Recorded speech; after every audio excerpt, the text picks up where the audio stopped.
Mesdames et messieurs, tout d'abord, je souhaite faire des excuses pour la nature défectueuse de mon français. Cela fait déjà plusieurs années, depuis la dernière fois où je fus invité à parler en cette belle langue, et sa pratique me fait horriblement défaut. Je vais commencer par une question qui a été postée récemment par Maître Baron sur son blog. Où donc, vers quel insoupçonnable paradis se sont envolées toutes les notes du guitariste? À ma première conférence consacrée à François de Fossa, il y a de cela 10 ans, je vous ai présenté les circonstances qui m'avaient conduit à la découverte de François de Fossa et de sa musique. Le moment le plus fascinant de cette saga fut lorsqu'on retrouva le fond Fossa ici. Il est courant dans le domaine général de la musique de découvrir et d'étudier les traces écrites laissées par les compositeurs, les esquisses de Beethoven de ses symphonies, les traits écrites par Tchaïkovski, Bach se plaignant aux autorités au sujet de ses rémunérations, et contraint entre Paganini et Legnani en vue d'une éventuelle collaboration, une collection vraiment énorme de documents originaux et un nombre innombrable de manuscrits personnels tant que publics. Malheureusement, nous n'avons pas accès à ce genre de documentation lorsque nous étudions les guitaristes du début du XIXe siècle. Certes, nous avons quelques lettres écrites par Giuliani ainsi que des preuves archivées découvertes récemment qui font état de son génie musical et de son art à mettre au monde des enfants illégitimes.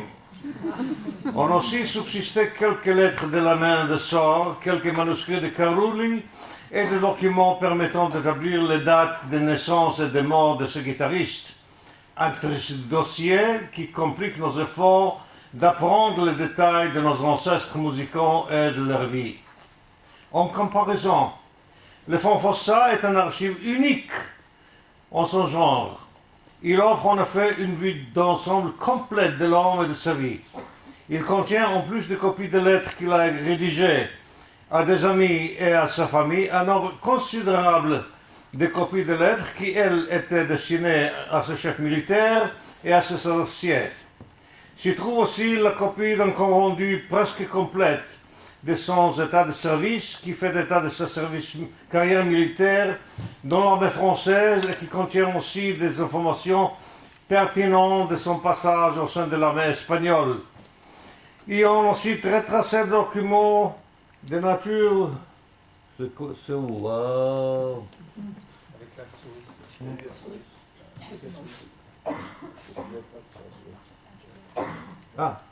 ici. Ah bon.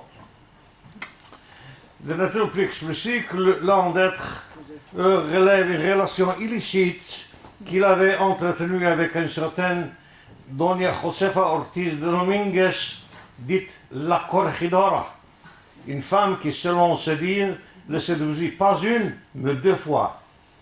Et il existe aussi dans ces fonds d'archives un grand nombre de documents relatifs à sa femme, Marie-Sophie Vautrin, et à ceux de garçons Victor et Laurent. Si l'on ajoute les documents répertoriés dans les archives de l'armée française au château de Vincennes, qui se rattachent à lui et à ses fils, et que l'on y greffe des dossiers inventoriés aux archives de l'armée espagnole, cela à Segovia en Espagne, on commence à réaliser l'ampleur du trésor d'informations que nous avons sous la main, une situation unique qui n'existe tout simplement pas dans les annales de l'histoire se rapportant aux autres compositeurs guitaristes du début du XIXe siècle. Malheureusement, dans toute cette richesse de documents, il n'existe aucune copie de sa musique publiée, ni aucun manuscrit qu'il avait dû préparer au cours de son long engagement à la musique. Il est tout simplement inconcevable que De Fossa, compositeur si impliqué dans le monde de la musique et ayant publié ce qui peut être considéré comme étant la meilleure musique pour guitare de son temps, n'ait conservé trace. connaissant le soin qu'il apportait aux autres documents de sa vie, une question cruciale se pose. Où se trouvent les notes que nous aurait laissées De Fossa à sa mort? La correspondance entretenue avec Louis Picot, nous savons que les partitions de quintet avec des guitares de Boccherini, qui De Fossa avait copiées à Madrid en 1811, étaient louées à Picot, mais ce dernier ne les a jamais retournées.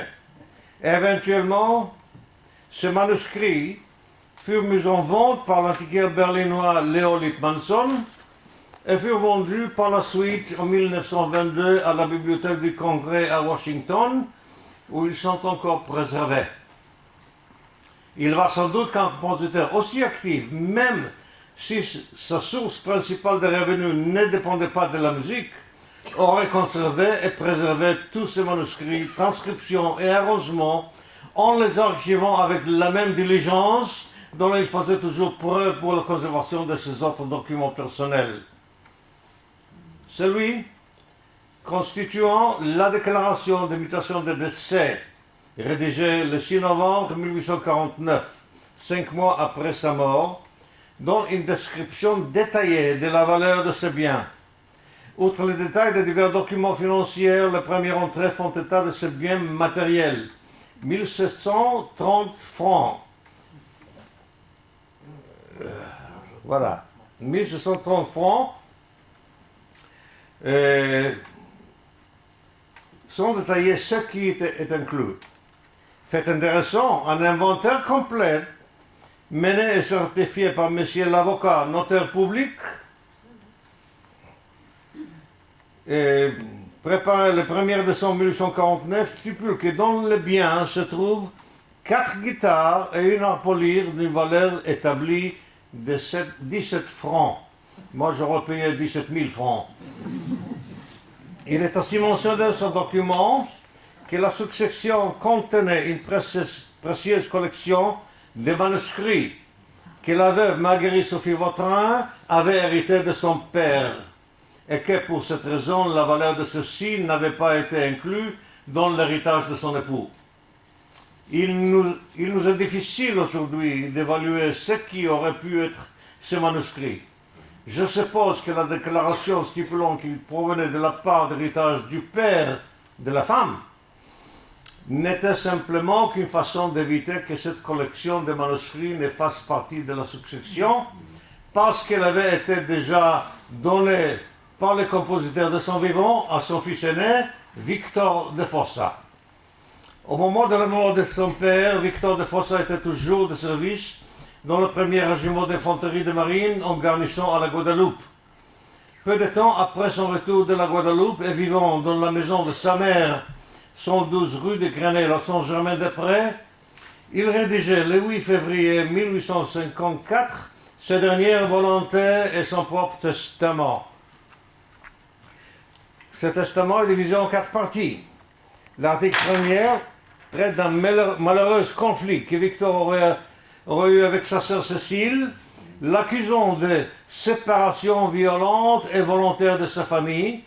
Peut-être fait-il référence au fait qu'elle soit devenue religieuse et déclare que d'aucune façon elle ne pourrait prendre en rien à ce qui pourrait lui revenir de ma succession.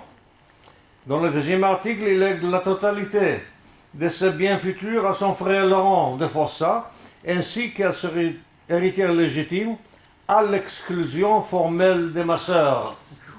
L'article 3e envisage ce qu'il faudrait faire advenant le cas où il mourrait avant sa mère. L'article 4e est finalement celui où nous trouvons des informations au sujet de quelconque manuscrit. Je vais vous le lire en entier. D'après la volonté de mon digne père, des manuscrits possèdent, fruits de travail et de pain de toute la vie de mon aïeul. Je déclare formellement ici que cette partie de ma succession ne pourrait revenir à mes enfants, si j'en ai, que dans le cas où j'aurais un garçon. Sinon, ces manuscrits retourneront en toute propriété à mon frère Laurent de Fossa ou à l'un de ses héritiers directs mâles. En cas de décès, sans que les conditions mentionnées ci-dessus puissent être remplies, je donne et lègue en toute propriété les 10 manuscrits à la bibliothèque impériale, à la seule condition, si elle accepte ce legs, de ne s'en dessaisir à aucun prix en faveur du Roussillon et particulièrement de la ville de Perpignan. De toute évidence, cet article ne parle pas des manuscrits de musique de son père François de Fossa le compositeur, mais bien de ceux de son grand-père François de Fossa le juriste. Il est très peu probable, ayant émigré en Espagne quelques années après la mort de son père en 1789, à l'âge de 17 ans, que de Fossa ait eu en sa possession les manuscrits de son père. Il est toutefois possible qu'il ait pu avoir accès à son retour en France 20 ans plus tard. Cependant, je suis d'avis que la mention du grand-père, lequel n'a vraisemblablement jamais été connu par Victor de Fossa, était fondée soit sur des informations erronées qu'il avait reçues de son père, ou c'était pour masquer la nature de ces manuscrits pour des raisons juridiques quelconques, d'une manière similaire à celle qu'avait employée sa mère.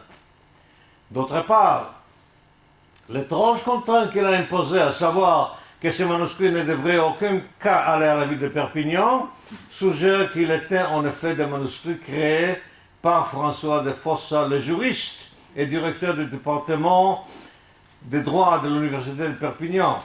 Une enquête sur la provenance de ces manuscrits appartenant maintenant au fonds Fossa, en particulier si l'on pouvait établir précisément s'ils sont arrivés là en même temps et s'ils sont de la même origine, de tous les documents concernant François de Fossa, le soldat compositeur, déterminerait si Victor de Fossa, en effet, a eu en sa possession des manuscrits juridiques appartenant à son grand-père. Victor de Fossa était mort le 11 mars 1854, un mois après la rédaction de son testament. Il est clair que son jeune frère Laurent, devenu l'exécuteur officiel de l'héritage de son père, et que c'est grâce à lui que cette magnifique collection de documents a survécu. Mais je dois demander à nouveau, où donc, vers quel insoupçonnable paradis se sont envolées toutes les notes du guitariste? Le dossier Laurent de Fossa, dans les archives de l'armée française au château de Vincennes, nous éclaire considérablement sur la nature du jeune homme. Une année après la mort de son père, à l'âge de 18 ans, il s'enrôle à l'école spéciale militaire. S'en suivra une juste carrière militaire durant laquelle il occupa divers postes, principalement celui d'officier d'état-major. En 1859, il participe à la bataille de Solferino, en Italie, où il est blessé. Il reçut plus tard la décoration de chevalier de la Légion d'honneur. Un an plus tard, il se marie à Paris avec Anna-Claire Rosalie Santerre-de-Bove, la fille d'Armand Santerre-de-Bove, le premier directeur du système de chemin de fer français. Ce mariage fut apparemment heureux. Peu de temps après, il portait le noble titre de comte, un titre de noblesse que son père semble n'avoir jamais pris, même si, de par sa noble descendance, il y avait droit. Ce présumé titre permit à sa femme d'être surnommée la comtesse de Fossa, un titre qu'elle portait toute sa vie et en vertu de laquelle elle était enterrée dans les complots de son père, la comtesse de Fossa. Et d'ailleurs, il y a encore un jeune homme qui ne figure pas dans la généalogie en bas. La carrière militaire de Laurent de Fossa ne tarda cependant pas à péricliter. Pour des raisons qui lui échappent, on le força à quitter son poste à Perpignan et on lui en assigna un à Bastia, en Corse. Là, il s'engagea avec un marchand de vin dans les affaires douteuses de contrebande de whisky de Marseille, provenant de Marseille. Il eut de plus des altercations physiques et des démêlés légaux avec le consul d'Angleterre à Bastia. Et par la suite, on l'accusa d'organiser des tirages illégaux de loteries avec des sociétés de loterie allemandes. Il fut réprimandé à maintes reprises par le tribunal militaire et plus tard, en 1868, il fut contraint de démissionner de l'armée. Un an après, en août 1869, il fut condamné à 13 mois de prison pour un crime d'abus de confiance. En septembre de cette même année, il déclara faillite. Conséquemment, les autorités militaires lui retirent son droit d'adhésion à la Légion d'honneur et lui interdit de porter quelque décoration que ce soit française ou étrangère.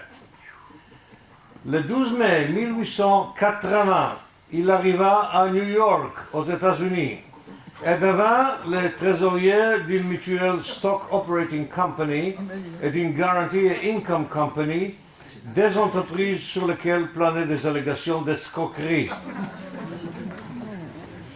Ce document, il existe sur l'Internet. Et c'est Marielle Olive qui m'a montré ce document. On fait un Google cherche sur le nom Laurent Defort, on le trouve tout de suite. Il est arrêté et inculpé avec le président de cette société, un certain Michel Caff, et son secrétaire Charles Wyand, pour avoir obtenu de l'argent par l'intermédiaire de déclarations frauduleuses. Un rapport détaillé relatant ce fait se trouve dans le New York Times de 23 décembre 1880. Cet article contient des informations selon lesquelles des détectives new-yorkais avaient pu établir que Fossa était issu d'une famille française noble. Il avait fait face à des accusations de fraude et avait fui. Durant son absence, il avait été reconnu coupable et avait été condamné à une peine de 20 ans d'emprisonnement et de travaux forcés. Sa famille, subséquemment, avait obtenu une remise de pain en payant toutes les dettes et tous les dommages résultant de ce crime. Entre-temps, De Fossa était allé en Belgique. Il avait ouvert une salle de jeu, mais s'était vite vu contraint de s'enfuir aux États-Unis. L'été d'avant, il était retourné en France et s'était retrouvé dans une situation qui lui avait causé de sérieux ennuis, une situation pour laquelle il fut fallu débourser 20 000 francs pour se tirer d'affaire. Que ces allégations soient vraies ou fausses, il est clair que la vie de Laurent de Fossa, après qu'il eut quitté le service militaire, fut empreinte de bouleversements et de perturbations. Donc, quelques années après son arrestation à New York, le 30 décembre 1888, son épouse, la comtesse de Fossa, avec la participation de son père, M. Santerre-de-Bove, a annoncé la présentation d'un spectacle sous le titre Ombre française.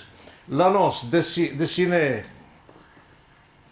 par son fils de 27 ans, François, en particulier la figure d'un homme militaire cachant son visage sur une table d'écriture, sont peut-être interprétés de plusieurs façons différentes. Cela nécessiterait de la recherche au-delà de mes moyens limités. Il est tout à fait raisonnable de supposer qu'à cette époque, Laurent de Fossa n'avait plus aucun contrôle direct de la collection de documents que lui avait légué son frère, laquelle se trouve maintenant dans les archives départementales ici. Mais encore une fois, la question se pose. Où donc, vers quel insoupçonnable paradis se sont envolées toutes les notes de guitaristes? Bien que nous ne puissions établir avec certitude un tel état de choses, il semblerait que Laurent de Fossa ait vendu quelques manuscrits de musique de son père aux États-Unis. Au mois d'août de l'année 1926, la guitariste américaine et collectionneuse de musique pour guitare Vada Olcott Bickford a écrit une lettre qui a été publiée dans le magazine allemand Der Gitarre Freund et qui décrit ce que contenait sa collection de musique. Entre autres choses, elle dit: j'ai aussi en ma possession les manuscrits de plusieurs autres quatuors par De Fossa. Il m'avait été donné en cadeau par un célèbre flûtiste alors que je vivais encore à New York. Ces manuscrits, ce sont les partitions autographes des 3 trios de l'opus 18 et les 3 quatuors de l'opus 19. Il appartient maintenant à la collection de Vada Olcott Bickford et sont conservés dans la bibliothèque Oviatt à l'Université d'État de Californie de Northridge. Le célèbre flûtiste qui lui en a fait son don s'appelait Dayton Clarence Miller, un physicien américain, astronome, acousticien et musicien amateur de grand talent. Nous ne savons pas comment il a obtenu ce manuscrit. Le chemin habituel qui prennent de telles antiquités pour changer de main se fait souvent par les antiquaires spécialisés. Autant que je sache, ces manuscrits n'ont jamais été mis en vente par aucun des antiquaires de renom connus en Europe et aux États-Unis. Ce qui me laisse croire que M. Miller a dû les obtenir d'une personne privée inconnue. Une personne qui a connu Laurent de Fossa et qui avait des relations financières avec lui. D'une façon ou d'une autre, il pourrait être obtenu des manuscrits en échange de biens ou de services. Ceci, bien sûr, c'est une spéculation de ma part pour laquelle je n'ai aucune preuve. Cependant, considérant la présence de Laurent de Fossa aux États-Unis à la fin du XIXe siècle et l'apparition de ces manuscrits dans les mains d'un citoyen américain quelques années plus tard, je suis d'avis que Laurent, tout en préservant diligemment la collection de documents de son père, n'a peut-être pas voué la même vénération aux manuscrits de musique de la collection et ne voyait rien de mal en s'en servir pour faire fructifier ce gain, selon ses besoins. Par chance, grâce à un concours de circonstances heureux, les manuscrits de l'Opus 18 et 19 ont survécu et sont maintenant accessibles à tous. Lorsque j'ai rencontré en 1980 Madame Odette de Fossa d'Ornano, elle m'a dit en passant au cours de notre entretien que son père avait fait des transactions regrettables avec certains documents avec un certain revendeur dont elle ne se souvenait plus du nom. Son père I have to go back.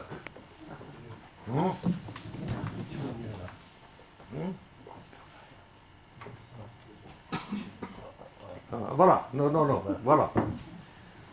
Son père, qui s'appelait lui aussi François de Fossa, c'est la seule photo que j'ai de lui que je connais, était né à Paris en 1861.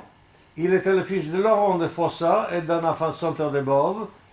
Il est important de noter que pendant que Laurent s'enlisait dans des affaires scabreuses qui l'amenaient à se déplacer loin de sa maison, et c'est pour de longues périodes de temps, son fils François occupait déjà un poste d'officier dans le 17e régiment d'artillerie. Il était de plus taillé, d'une réputation d'écrivain prolifique pour ce qui est rattaché aux militaires. Ces deux livres prodigieux sur l'histoire du château de Vincennes, publiés en 1908, sont des chefs-d'œuvre d'analyse de l'histoire, se concentrant principalement sur les aspects architecturaux de celui-ci. L'architecture a certainement dû être l'une de ses grandes passions, car la majorité de ces aquarelles connues, encore disponibles aujourd'hui, représentent des bâtiments importants. Il prit sa retraite du service militaire en 1924 alors qu'il occupait le rang de lieutenant-colonel. Il est fort probable que c'est lui qui possédait la collection de documents et de manuscrits de son grand-père. Cette carte, qui représente les allers-retours de notre compositeur à Mexique, s'appuie indubitablement sur des informations glanées dans les lettres que de Fossa écrivait à sa sœur et dans ses documents militaires. Selon toute probabilité, cette carte a été tracée par quelqu'un qui avait un talent certain pour le dessin, c'est-à-dire François, le petit-fils du compositeur.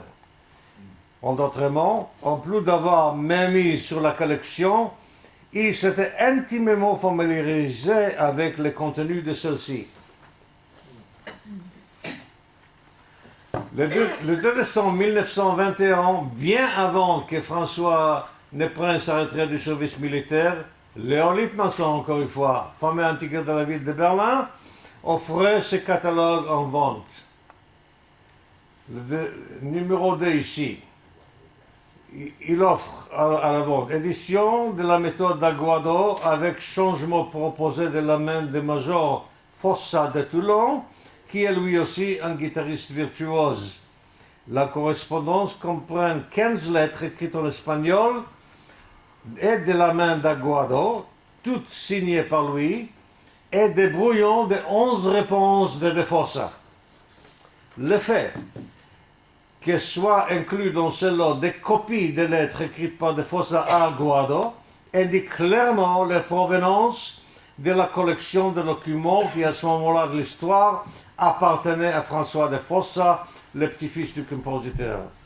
La collection avait été vendue en janvier 1922 à Erwin Schwarz-Reiflingen, qui en avait promptement fait l'annonce dans son propre magazine de guitare intitulé Die Gitarre.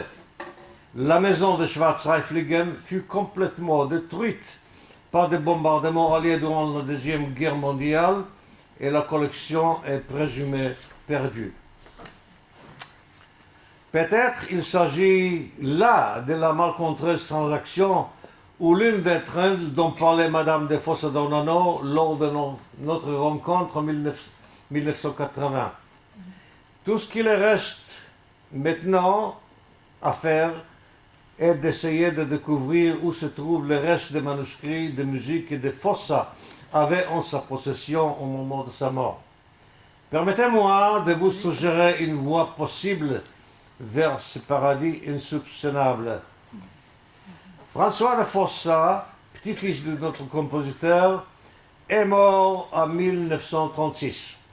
Il est enterré dans la même complot de la famille de Santerre-de-Bove où sa mère a été enterrée. Nous n'avons pas aucun moyen, il est tout à fait pas notre affaire de savoir pourquoi il est enterré dans ce local et non pas dans le complot de la famille de Fossa dans le cimetière Montparnasse à Paris, où est enterré son père Laurent. Toutefois, cette situation suggère que dans les dernières années de sa vie, il avait un fort attachement émotionnel à la famille de sa mère, en particulier lorsque les parents du côté de la famille de son père n'étaient plus vivants. Maintenant, ce père semble à vous comme une idée saugrenue, mais je ne serais pas surpris si vous pouvez trouver des descendants de la famille de Santerre-de-Bove. Vous pouvez aussi trouver les manuscrits de musique de François de Fossa. En conclusion, permettez-moi de décrire ce que nous savons à propos de la musique de Fossa. Nous n'avons pas vraiment aucune idée de comment il était prolifique dans son travail de composition. Il peut avoir composé beaucoup plus de musique que ce qui est venu jusqu'à nous. Mais nous savons que le plus grand nombre d'opus de sa musique qui a été publié est de 21. Nous avons la plupart de cette musique, mais il nous manque encore le numéro 2, 3, 4, 7 et 20.